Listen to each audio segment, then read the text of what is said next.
I just laid out this kind of timeline here where you could see pre-8th century. So the ancient Celtic times. Now, people again will say that the Samhain pagan holiday was celebrating the dead, but we actually don't have any ancient text suggesting that's the case. Instead, our best historical sources show that Samhain was a celebration of the onset of winter. Now, that doesn't mean that it wasn't also the celebration of the dead. Like, that doesn't mean just because we don't have the evidence that therefore this must be true. It could be the case that it was a celebration of the dead, and we just don't have the evidence for whatever reason. So it's not a closed case, but if you're going to, as a Christian, go to others and say, you can't celebrate this because then you're a pagan. If you celebrate this pagan holiday, you ought to be prepared to bring some historical evidence because that's a really significant claim. I don't think we see that. So the question then is, okay, if it's not pagan, then where did all this evil and wicked and death come from? Because, and we should have started off with this, there's no doubt that me and you could agree on this, that Halloween does have wickedness, it does have evilness, it has darkness, it has death.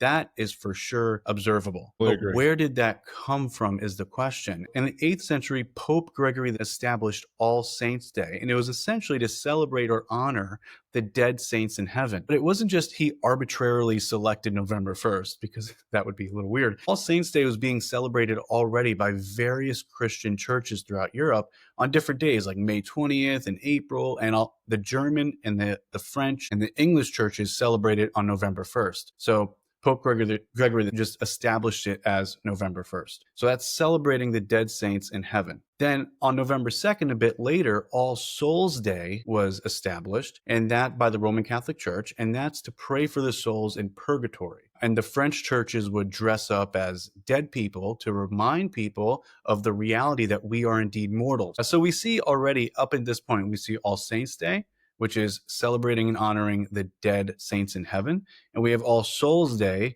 praying for the souls in purgatory. Now, the only logical question is, what about those in hell? Now, obviously, it's not a great idea to make an all damn day. What they did was in Ireland, they started the eve of All Saints Day. And if All Saints Day is November 1st, then the eve would be October 31st. And that sprung up where they would ring bells and bang pots to stop the souls that were damned from causing trouble with those who were alive. So it's kind of weird.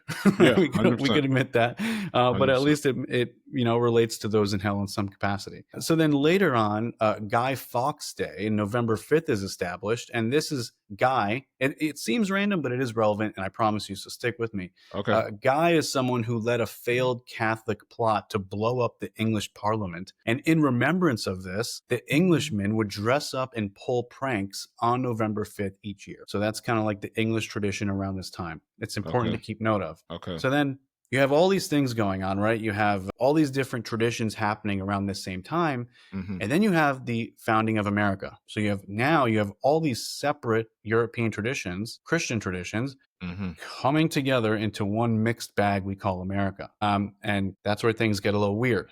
So then early America, the mixing of these traditions start causing chaos. And as you could see, from these various traditions, mix them all together, and you get a lot of fear, you get a lot of people dressing as death, and you got a lot of craziness happening because of our guy. Right. So much so that that was not planned. So much really so that in the year of 1933, it was called Black Halloween because it was so destructive. So what do you do with that? Like, if you're America, what do you do with all this chaos and people just coming from different traditions, intermarrying? So there's a lot of intermixing going on. How do you counter this chaos? And the way they did it was they started implementing costume parties and handing out candy.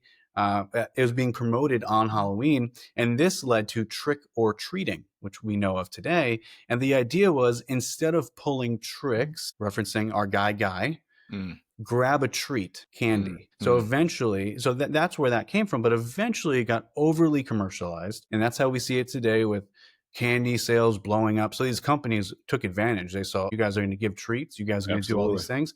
Right. Let's pour into that. Let's invest in that. Commercialization has led people to forget the European Christian traditions and instead only associate it with death and evil and wickedness. And what's the most relevant thing with death, evil, and wickedness? Paganism, the devil, demonic. So It makes sense. I understand the appeal. But when you really look at the history, it's just the paganism just really isn't there.